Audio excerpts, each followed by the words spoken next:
السلام علیکم ورحمۃ اللہ وبرکاتہ نحمده ونصلی علی رسولہ الکریم اما بعد فاعوذ باللہ السمیع العلیم من الشیطان الرجیم ربی اشرح لی صدری ویسر لی امری واحلل عقدۃ من لسانی یفقہوا قولی۔ آج کے سبق کا آغاز ہم سورۃ النساء کی آیت نمبر 33 سے کرتے ہیں۔ اعوذ باللہ من الشیطان الرجیم، بسم اللہ الرحمن الرحیم۔ وَلِكُلٍّ اور ہر ایک کے لیے، جعلنا ہم نے مقرر کیے، موالیہ وارث، مما اس سے جو، ترک الوالدانی چھوڑ مرے والدین، والاقربون اور قرابت دار، والذین اور وہ لوگ جو کہ عقدت بند چکا، ایمانکم تمہارا عہد، فآتوہم تو ان کو دے دو، نصیبہم ان کا حصہ، ان اللہ بے شک اللہ تعالیٰ، کان ہے، علی اوپر، کل شیء ہر ایک چیز کے، شہیدہ گواہ۔ اور ہم نے اس ترکے میں جو والدین اور زیادہ قرابت والے چھوڑ جائیں ہر ایک کے وارث مقرر کر دیے ہیں، اور جن لوگوں کو تمہارے عہد و پیمان نے باندھ رکھا ہے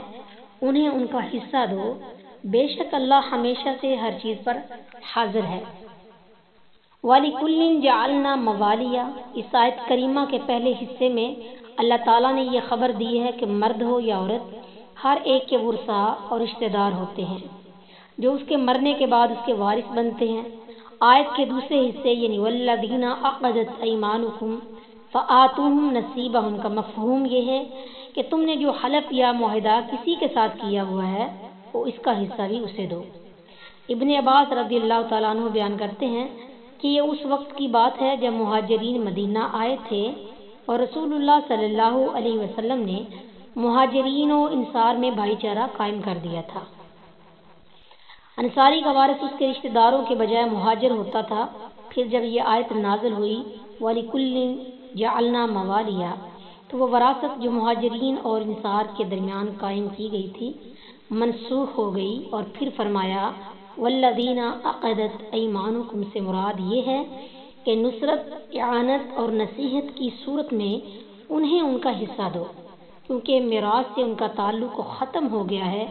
ہاں البتہ ان کے لیے وصیت کی جا سکتی ہے۔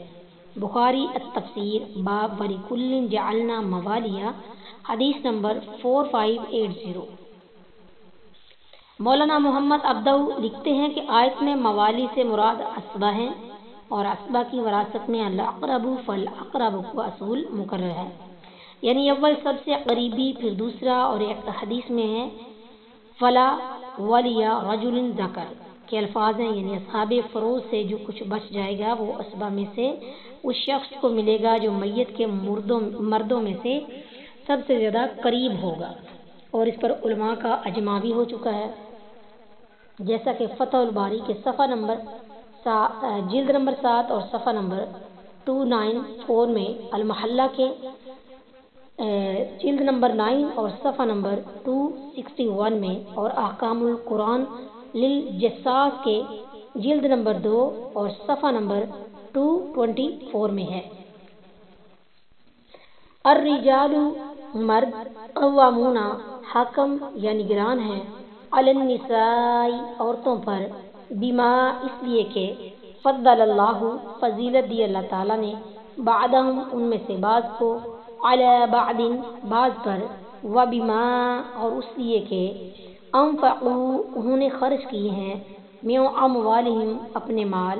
فالصالحات پس نیکوکار عورتیں، قانتات تابع و فرما، حافظات نگہبانی کرنے والیاں، للغیب پیٹھ پیچھے، بما اس سے جو، حفظ اللہ حفاظت کی اللہ تعالیٰ نے، واللاتی اور وہ جو، تخافون تم ڈرتے ہو، نشوزہن ان کی بدخوئی سے، فعظوہن پس امن کو سمجھاؤ، وہجروہن اور ان کو تنہا چھوڑ دو، فی المضاجع خواب گاہوں میں، واضربوہن اور ان کو مارو، فإن اطعنکم پھر اگر وہ تمہارا کہا مانے، فلا تبغوا تو نہ تلاش کرو، علیہن ان پر، سبیلاً کوئی راستہ، ان اللہ بے شک اللہ تعالیٰ، کانا ہے، علین سب سے اعلیٰ، کبیرہ سب سے بڑا۔ مرد عورتوں پر نگران ہیں اس وجہ سے کہ اللہ نے ان کے بعض کو بعض پر فضیلت عطا کی ہے، اور اس وجہ سے کہ انہوں نے اپنے مالوں سے خرچ کیا۔ پس نیک عورتیں فرما بردار ہیں، غیر حاضری میں حفاظت کرنے والی ہیں، اس لیے کہ اللہ نے انہیں محفوظ رکھا۔ اور وہ عورتیں جن کی نافرمانی سے تم ڈرتے ہو، سو انہیں نصیحت کرو اور بستروں میں ان سے الگ رہو اور انہیں مارو، پھر اگر وہ تمہاری فرما برداری کریں ان پر زیادتی کا کوئی راستہ تلاش نہ کرو، بے شک اللہ ہمیشہ سے بہت بلند، بہت بڑا ہے۔ الرجال قوامون، شریعت نے گھر کے بندوبست اور انتظام کے لیے مرد کو گھر کا قوام یعنی نگران ذمہ دار قرار دیا ہے اور عورت کو اس کے ماتحت رکھا ہے۔ قرآن نے اس کی دو وجہیں بیان کی ہیں، ایک تو یہ کہ مرد کو طبعی طور پر امتیاز حاصل ہے کہ وہ منتظم بنے، اور دوسرے یہ کہ گھر کے سارے اخراجات بیوی کے نفقہ سمیت مرد کے ذمے ہیں۔ اس بنا پر گھر کا نگران بننے کا حق مرد کو ہے، عورت کو نہیں۔ یہی حال حکومتی امور کا ہے کہ مسلمانوں کا خلیفہ یا امیر عورت نہیں ہو سکتی، بلکہ رسول اللہ صلی اللہ علیہ وسلم نے فرمایا، لن یفلح قوم ولو امر بہم امرأ، وہ قوم ہرگز کامیاب نہیں ہوگی جس نے اپنا حاکم عورت کو بنا لیا۔ بخاری المغازی باب کتاب النبی صلی اللہ علیہ وسلم الی کسری و قیصر، حدیث 4425۔ فالصالحات قانتات، اس آیت کی تشریح و حدیث کرتی ہے جس میں نبی صلی اللہ علیہ وسلم کا ارشاد ہے، بہترین بیوی وہ ہے جسے اگر تم دیکھو تو تمہیں خوش کرے، اگر تم اسے کسی بات کا حکم دو تو وہ تمہاری اطاعت کرے، اور جب تم گھر میں نہ ہو تو تمہارے پیچھے وہ تمہارے مال کی اور اپنے نفس کی حفاظت کرے۔ پھر رسول اللہ صلی اللہ علیہ وسلم نے یہ آیت پڑھی، الرجال قوامون علی النساء، مسند ابی داؤد الطیاسی، ابن جریر جلد نمبر 4 صفحہ نمبر 72، وصحح صاحب ہدایۃ المستنیر۔ حافظات للغیب بما حافظ اللہ، یعنی چونکہ اللہ تعالیٰ نے خامدوں کو عورتوں کے ساتھ حسن معاشرت کا حکم دے کر ان کے حقوق محفوظ کر دیے ہیں، اس کے بدلے میں وہ خامدوں کی غیر موجودگی میں ان کے مال اور عزت و آبرو کی حفاظت رکھتی ہیں، جیسا کہ نسائی النکاح باب ای النساء خیر، حدیث نمبر 3233، یا یہ کہ اللہ تعالیٰ کے حکم کے موافق ان کے مال و عزت اور حقوق کی حفاظت کرتی ہیں اور خیانت سے کام نہیں لیتی۔ واللاتی تخافون نشوزہن، نشوزہ کا لفظی معنی اونچا ہونا ہے، چڑھائی کرنا ہے، اور عورت کے نشوز کا معنی خاوند سے بغض رکھنا اور اس کی اطاعت سے اپنے آپ کو اونچا سمجھنا ہے۔ مفردات، عورت پر مرد کا بہت بڑا حق ہے۔ رسول اللہ صلی اللہ علیہ وسلم نے فرمایا، اگر میں کسی کو حکم دیتا کہ وہ اللہ کے سوا کسی دوسرے کو سجدہ کرے تو میں عورت کو حکم دیتا کہ وہ اپنے شوہر کو سجدہ کرے۔ ترمذی الرضا باب ما جاء فی حق، حدیث نمبر 1159، ابو داؤد کی حدیث نمبر 2140، عن ابی ہریرہ رضی اللہ تعالیٰ عنہ۔ عورت نافرمانی کا رویہ اختیار کرے تو خاوند کو حالات کے مطابق 3 چیزوں کا اختیار دیا گیا ہے، تینوں یکے بعد دیگرے اور اکٹھی بھی ہو سکتی ہیں۔ نمبر 1، نصیحت کرنا، ایک ہی بستر میں رہ کر انہیں چھوڑنا اور انہیں مارنا۔ رسول اللہ صلی اللہ علیہ وسلم نے بعض ناگزیر حالات میں مارنے کی اجازت دی، مگر فرمایا چہرے پر مت مارو،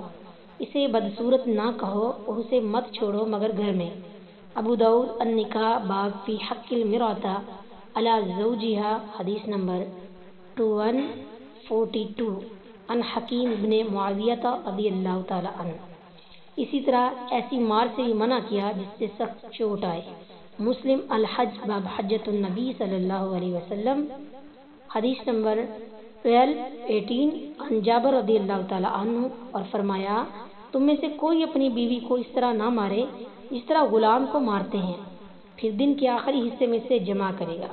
بخاری النکاح باب ما یکرہ من ضرب النساء، حدیث نمبر 5204۔ فلا تبغوا علیہن سبیلا، یعنی اگر وہ تمہاری مطیع ہو جائیں تو ان پر زیادتی کا کوئی راستہ تلاش نہ کرو، مثلا طلاق دینا، تنگ کر کے خلا پر مجبور کرنا، وغیرہ۔ وما علینا الا البلاغ۔